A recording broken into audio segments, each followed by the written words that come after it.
Gus Dur, engkau ulama, pemimpin, dan budayawan. Dengan hati terbuka dan jiwa pahlawan. Keberagaman kau pandang sebagai kekuatan. Dalam cinta dan pemahaman, kita temukan kedamaian. Setiap kata, setiap tindakmu adalah pesan perdamaian. Warisanmu abadi dalam ingatan bangsa, menginspirasi, menyatukan dalam harmoni rasa. Gus Dur, simbol harapan dan persatuan. Dalam dirinya kami temukan akar kekuatan. Cinta dan kemanusiaan kau bawa dalam setiap langkah.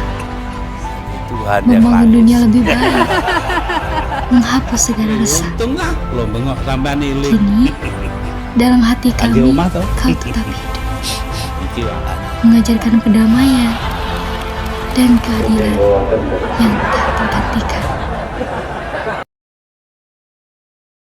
Siapa sih yang nggak kenal beliau? Nama lengkap beliau adalah Abdurrahman Wahid. Beliau merupakan tokoh politik dan intelektual di Indonesia. Beliau lahir pada tahun 1940 di Jombang, Jawa Timur. Ia merupakan seorang putra dari Kiai Haji Wahid Hasyim yang merupakan seorang tokoh pendiri Nahdlatul Ulama atau NU yang merupakan salah satu organisasi agama besar di Indonesia. Tentunya dengan latar belakang beliau yang seperti itu, beliau tumbuh di lingkungan yang sangat kental dengan nilai-nilai agama dan pendidikan agama yang kuat. Menurut masyarakat Muslim di Indonesia, Gus Dur juga dianggap sebagai seorang wali. Mengapa demikian? Hal ini dapat dilihat dari ia yang menjalankan prinsip-prinsip yang dianggap kebenarannya. Gus Dur juga terkenal dengan seorang yang ikhlas dalam bertindak dan bersikap. Perjuangannya semata-mata dilakukan hanya untuk mengharapkan ridho dari Allah SWT. Gus Dur merupakan presiden keempat di Indonesia yang menjabat dari tahun 1999 hingga 2001. Selama masa jabatannya, Gus Dur terkenal dengan tokoh yang kontroversial dan dedikasinya yang tinggi dalam penegakan HAM dan pembela kaum minoritas. Selama masa jabatannya, Gus Dur mengalami beberapa kegagalan dalam mengatasi krisis ekonomi dan politik di Indonesia pada saat itu. Selain itu juga, Gus Dur terkenal dengan beberapa pernyataannya yang kontroversial, seperti mengatakan bahwa anggota MPR seperti anak TK. Ia juga pernah mengeluarkan dekret yang berisi pembubaran MPR DPR, mengembalikan kedaulatan ke tangan rakyat dengan mempercepat pemilu dalam waktu 1 tahun, dan membekukan Partai Golkar sebagai bentuk perlawanan terhadap sidang istimewa MPR. Namun, di samping itu semua, Gus Dur terkenal dengan sosoknya yang humoris dan santai dan seringkali membuat orang tertawa dalam menyampaikan gagasannya. Kiai Haji Abdurrahman Wahid atau yang sering kita sebut dengan Gus Dur, beliau merupakan anak pertama dari 5 bersaudara dari pasangan Kiai Haji Wahid Hasyim dan Nyai Soleha. Kakek dari ayahnya merupakan pendiri organisasi Islam terbesar yakni Nahdlatul Ulama atau yang sering terkenal dengan singkatan NU, dan juga pendiri Pondok Pesantren Tebu Ireng di Jombang yakni nama kakeknya Kiai Haji Hasyim Asy'ari. Kakek dari ibunya merupakan pendiri pesantren Denayat di Jombang yang bernama Kiai Bisri. Beliau juga merupakan tokoh NU yang pernah menjadi Rais Am PBNU setelah Kiai Haji Abdul Wahab Hasbullah. Dapat disimpulkan bahwa Gus Dur merupakan cucu dari 2 tokoh besar di Indonesia sekaligus 2 tokoh ulama di Indonesia.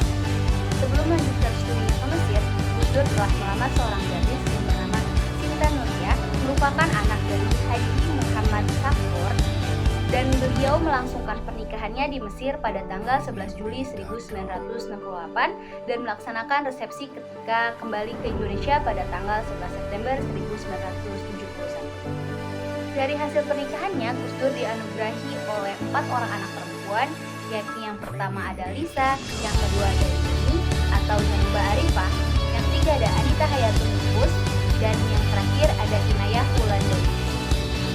Dalam mendidik anaknya, Gus Dur tidak bertindak otoriter dalam menentukan persoalan pendidikan ataupun pekerjaan yang akan anak-anaknya tentukan. Namun Gus Dur hanya mengarahkan dan memberikan saran kepada anak-anaknya apa aja yang terbaik untuk mereka. Sebelum memulai pendidikan formalnya di sekolah dasar, Gus Dur telah memulai proses belajar mengajar bersama kakeknya, yakni Bapak Kiai Haji Hashim Asy'ari, untuk belajar mengaji. Jadi sebelum memasuki masa SD, Gus Dur telah menguasai ilmu belajar Al-Quran. Kemudian setelah itu barulah beliau memasuki sekolah dasar, yakni di SD Kris yang berada di Jakarta Pusat. Namun beliau di sana hanya berlangsung selama 3 tahun, yakni dari kelas 1 hingga kelas 3. Karena pada kelas 4 ia harus ikut ayahnya pindah ke SD Matraman Perwari karena ayahnya ditugaskan untuk pindah tugas sebagai Menteri Agama. Di samping pendidikan formalnya, ia pun difasilitasi oleh sang ayah untuk mengikuti les privat bahasa Belanda. Setelah tamat dari SD Matraman Perwari, Gus Dur pun mulai memasuki sekolah menengah, yakni berlokasi di Yogyakarta dengan nama tempat Sekolah Menengah Ekonomi Pertama atau disingkat SMEP Yogyakarta. Dan di samping itu ia pun ikut di pesantren Al-Munawwir yang berada di Kapiat, Yogyakarta, namun hanya berlangsung sebentar karena ia harus pindah ke rumah teman ayahnya. Kemudian ia melanjutkan pendidikan ke pesantren Tegal Jero pada tahun 1957 dan mampu menamatkan pendidikannya di sana selama 2 tahun karena beliau mendapatkan akselerasi di sana. Itulah hal yang membuktikan bahwa beliau merupakan siswa yang cemerlang dan dilihat potensinya oleh sang guru yang jago berbahasa Inggris sehingga diberikan kesempatan untuk membaca banyak buku bahasa Inggris di sana. Nah, setelah dari sana, beliau pun pindah ke pesantren Tempat Beras yang berada di Jombang. Dan saat pendidikannya di sana, dia pun sembari ditawari menjadi guru dan kepala sekolah dasar.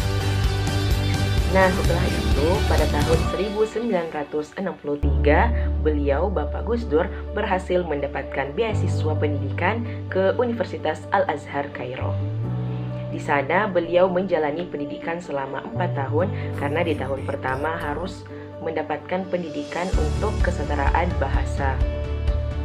Setelah menamatkan pendidikannya di Universitas Al-Azhar Kairo, beliau Bapak Gus Dur kemudian kembali melanjutkan pendidikan di Irak, yakni di Universitas Baghdad, dan sembari mempelajari ilmu tasawuf kepada Imam Junaid al-Baghdadi. Di samping itu juga beliau sudah mulai sering mengunjungi makam-makam para wali di sana dan mendapatkan spiritual yang sangat kuat pada saat berada di sana. Nah, kemudian setelah selesai dari Universitas Baghdad, ia pun berniat untuk melanjutkan pendidikannya kembali di Eropa.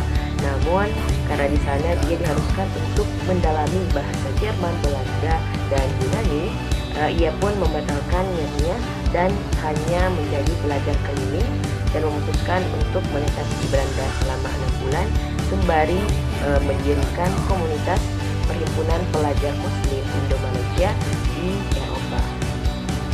Nah, kemudian setelah selesai di Eropa sana, ia pun kembali ke Indonesia pada tahun 1971 dan memulai perjalanan karirnya. Yang pertama, Gus Dur itu pernah menjadi sebagai ketua PBNU. Apa sih PBNU? PBNU itu adalah pengurus besar Nahdlatul Ulama.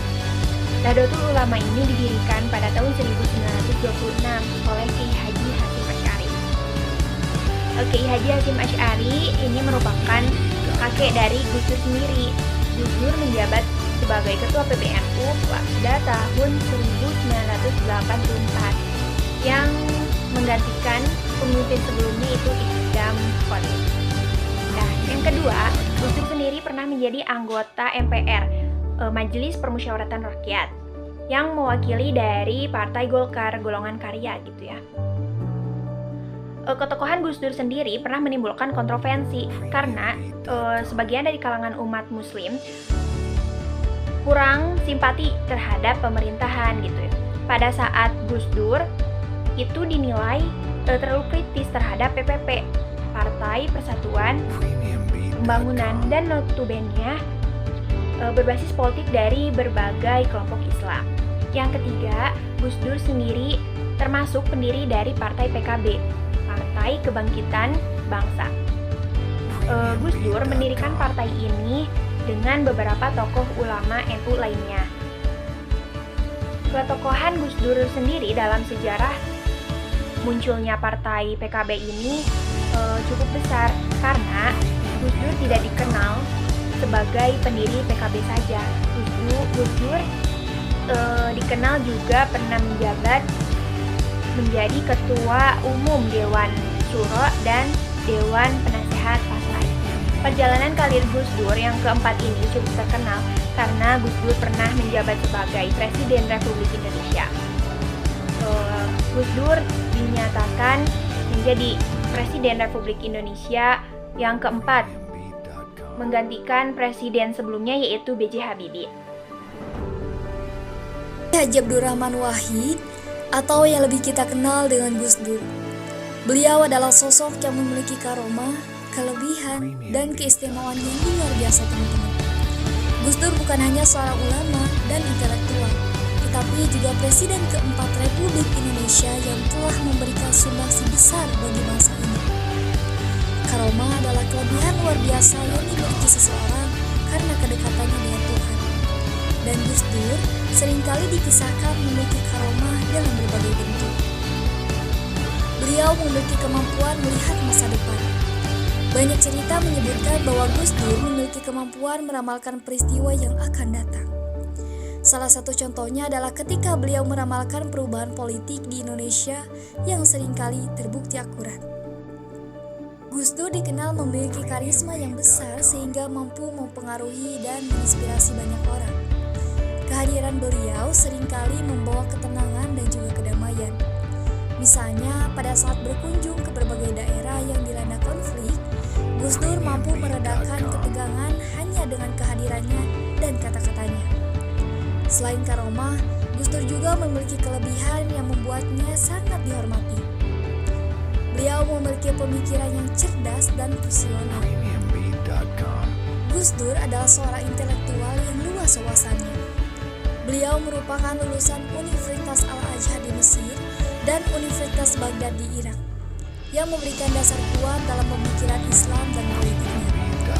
Gus Dur sering mengutip berbagai referensi dari berbagai disiplin ilmu dalam pidato dan juga tulisannya. Gus Dur juga dikenal sebagai pembela hak-hak asasi manusia. Sebagai contoh, beliau memperjuangkan hak-hak kelompok minoritas seperti Tionghoa Indonesia dan penganut agama minoritas. Pada masa pemerintahannya, Gus Dur mencabut Inpres nomor 14 tahun 1967 yang melarang perayaan Imlek, sehingga masyarakat Tionghoa bisa merayakan Tahun Baru Imlek secara sah. Gus Dur juga selalu menekankan pentingnya nilai-nilai humanisme dan modernisasi dalam kehidupan beragama. Beliau aktif mendorong dialog antar umat beragama dan menolak segala bentuk ekstrim.